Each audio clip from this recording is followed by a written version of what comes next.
Welcome in, everybody. This is a review of the Rexing dash cam. The model of this particular one is the V like Victor, 1 L like Lewis G, V1LG. And I'm becoming a big fan of dash cams for a lot of reasons. We'll go into that in another video. But wanted to give you some specifics on this particular model. I did a lot of homework. I did a lot of research on features. And before I bought this one, I found this one to be a pretty good fit for that checklist of features. I encourage you to kind of do the same. Know what you want out of a dash cam before you go and buy one. This one did have pretty good reviews and a really high rating on Amazon. I'll put a link to that in the comments. And if you don't know what they're capable of or you want a little bit more information, watch this video for sure. It'll be a good starting point. And then our companion video will give you a little bit of a broader overview on dash cams and why I think they're increasingly important. So that said, we're going to start this. I'm not a huge fan of unboxings, but I want to show you a little bit about what you get with this model. And so the first part of this is going to just be a quick unboxing just to show you and get you thinking a little bit about where to put it and what it comes with and things that you might need that it doesn't come with and so on. And that said, this is, by the way, the actual product that you're looking at. This is the part that mounts on the front windshield, and you can see some of the ports there on the side. And then here it is. This is actually the lens. So what you're looking at here in this picture would face out, looks through the front windshield, if you will. And that said, let's get into the review and take it away. Hey everybody, this is a review of the Rexing dash cam. This particular model is the V1LG and came from Amazon. Unfortunately, you can see there that even though this was in another box, got pretty banged up, but hopefully it's still in good shape. Anybody that's listened to the podcast knows that I'm a pretty big fan of dash cams for a lot of reasons, but there are a few that I'll point out. One is obviously just for accident protection. If you happen to be a good driver, there are a growing number of risky driving situations. It seems like we're getting more and more bad drivers every day, and so unfortunately in a lot of these situations, especially when you have to move the vehicle out of the traffic lanes before the police can show up, it's you versus them in terms of your story versus their story. So having this kind of documented evidence is always good for insurance. This particular model turns itself on and off, overwrites its own recordings when the memory card gets full. It's got an auto detection so that if you are in an accident and it senses that and you're not recording, it will start the recording.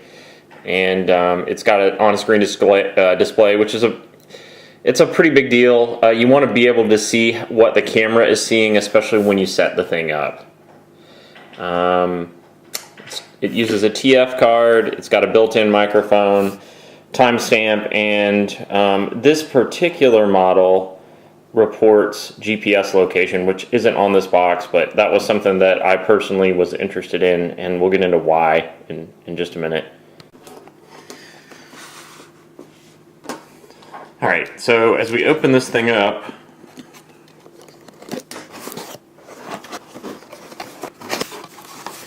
we've got, looks like some sort of tech support info. The main camera unit itself.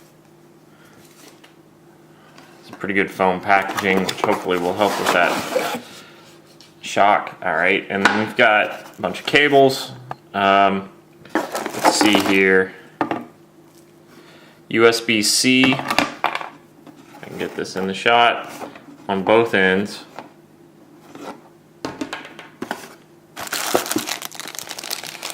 The USB-A to, I believe this is a mini USB.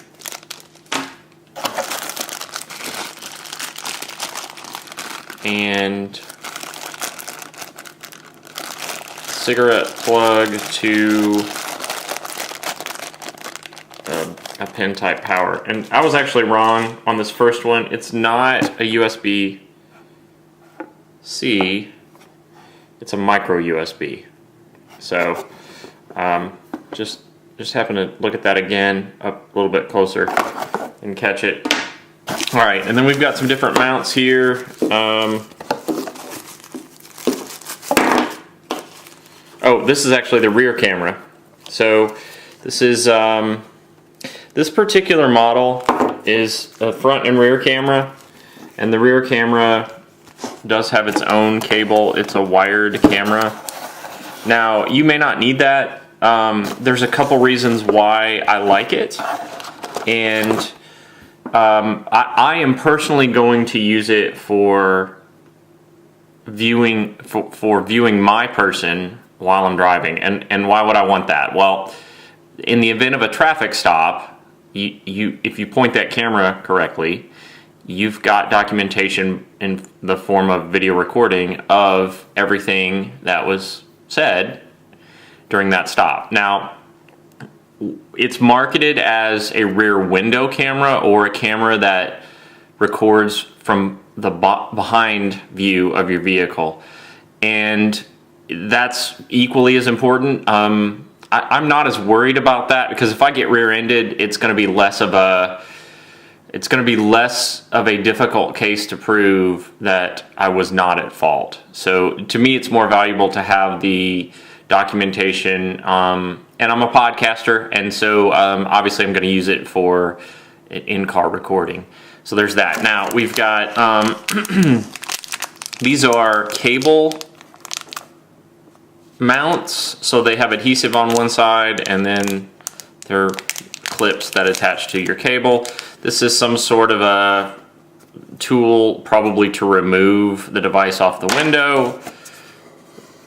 This is the front camera mount with what looks like 3M VHB tape, which is very high bond. GPS player, download instructions. This particular model has GPS, as I mentioned before, and this looks like the actual instruction booklet. Yes, user manual. Okay, so I'm gonna get this hooked up, and we'll have another look at things after I've got it, at least partially installed. But one thing I will mention, now some of these units, this one does not, but some of them have the ability to connect to an app on your smartphone. This particular model has GPS, and I opted for that and the rear camera, and you kind of have to pick based on the features that you want. And there are very few of them that do everything, right? So like, for example, if you want to connect to it with a smartphone app, sometimes you have to give up the GPS feature or the back camera or something along those lines.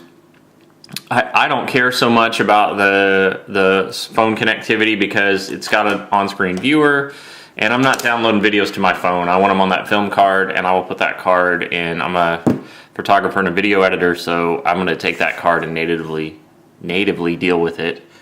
But one of the reasons that I wanted GPS is just exactly, the same reason that I wanted the in-cabin viewing camera. Sorry guys, I don't know why I had a hard time articulating that, but it proves that I am where I say I am, right? And anything that can track GPS typically can also track your speed, because it's tracking your location over time, which will give us the formula for traveling speed. So we'll see how that goes. I'm not sure if it can track speed or not, but you know, definitely location, right? So, you know, if let's say I get pulled over and an officer says that I was somewhere that I wasn't, well, I have definitive proof based on the video and the GPS logger of where I actually was. So, food for thought there. Your mileage may vary.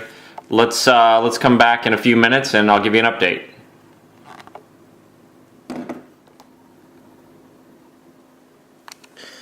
Alright, so something that I want to comment on right out of the gate, well, a couple things actually. So this micro USB port that I mistakenly referenced as USB-C earlier, it is micro USB. This is the connector that they're using to connect to the rear camera, or the rear facing camera. And it goes right there. And it comes with that cable that you saw earlier. It's a pretty long cable. So, and obviously I'm not going to need that length of cable, but they give you a pretty long one if you need to run it all the way to the back. I'm not sure the length. I'll try and find that. The other feature that is going to help me a bunch, but is worth pointing out, is this dial, which is on both cameras, the front and the rear camera, is actually an adjustment so that you can adjust the angle of the camera, right? So it's made to stick this mount on your windshield and then to clip this on the windshield as so. And because everybody's windshield does not have the same degree of tilt, you'll need to adjust that lens, which you can do here. Point it forward, it clicks as you turn, you can hear that. And the rear one has the same feature, right? It's got the dial on that side, right there, and it lets you adjust that camera. And this is kind of cool. You can turn it a full 180 degrees, so I was able to, so in a normal situation, if you're going to mount this as a rear video recorder, you would want this camera to face the same direction as the adhesive.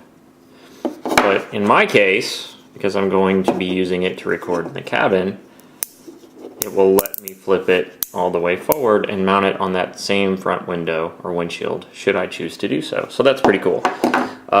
Ports on the side, you probably already spied those, but get your power port for your cigarette plug, the reset button. I believe this is to connect to a computer, but I'm not sure on that. And there's your camera connector for the rear camera in your TF card slot. No ports on the other side. Bunch of buttons on the front. We'll get to those in a little bit. Alright, so here is the camera mount. And a couple things to note here, and I'm going to jerk the camera a little bit. I'm sorry about that, but you want to leave enough space. Don't put that mount at the very top of your windshield or window if you're going to mount it. See, I told you I was going to jerk the camera. If you're going to mount it at the top of your windshield, you need to leave some space, because to unseat the camera from the mount, you have to slide it up. And if you put that mount at the very top, your headliner will prevent you from going all the way to the top. So you want to make sure that you leave yourself adequate room. There is the camera mounted. I've got it sitting behind my rear view mirror so that it's really not blocking any of my visibility through the windshield. But that's what it looks like. And we'll look at it turned on in here in just a second. Alright, and here it is turned on, and you can see I've got the rear facing camera in the top left corner there. I don't have it mounted yet, but I've got the front camera tuned, sitting right behind the mirror and ready to go. So that is it on the initial information on this guy. I've got a lot of settings to get configured here, but you will undoubtedly hear more shortly. I do wish just initially, this cigarette power adapter is just about as cheaply made as they come. It's not great, but other than that, so far everything feels solid. I will give you another update on the actual settings after I take it for a test drive and learn the features a little bit more, so hang tight. Here is some actual footage that I took. You're seeing me actually using a screen recording to play this back. So this is actual footage. I just pulled it into my computer and opened it up. And I'll comment on a couple things from previous mentions.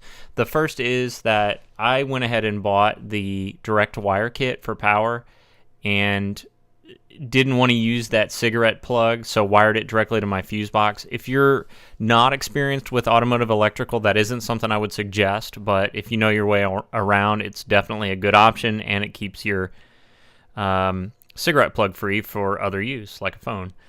Now, it does actually record speed. I wasn't sure of that previously, but kind of a nice feature so that you have visual evidence of where you traveled. And you were also looking at time in the footage there previously. It does automatically set the time. All you have to do is put in your time zone. So that's kind of a nice feature as well. Now, one thing that I mentioned earlier that I didn't get the full effect of until actually testing this thing out is it has a bump detection and it has a battery inside. So meaning when you unplug this thing or you power it off, it still has power and it can turn itself on. Well, why would that be important? Because if someone hits your vehicle while it's parked, let's say at the supermarket, the camera will turn itself on and record so that you have evidence even though you weren't in the car and the power wasn't on. So kind of a nice feature that they've included there. And this is, in fact, something that Tesla recently pushed to their vehicles, and they're calling it Sentry mode, which does the same thing. So if you don't own a Tesla, but you'd like that feature, you can get it from this camera. Pretty happy with it. Been using it for about 3 weeks now, and honestly does everything I needed it to do. Have had zero issues with it, and would highly recommend this particular model. Alright, so that wraps up the review of this Rexing dash cam. For a more general overview on dash cams and their capabilities, make sure to hit us up at partscountergurus.com. And we've got a podcast as well as some links to other videos like that one on the website. Something that you can do to help us out, which doesn't cost you anything, is to subscribe and give us a thumbs up.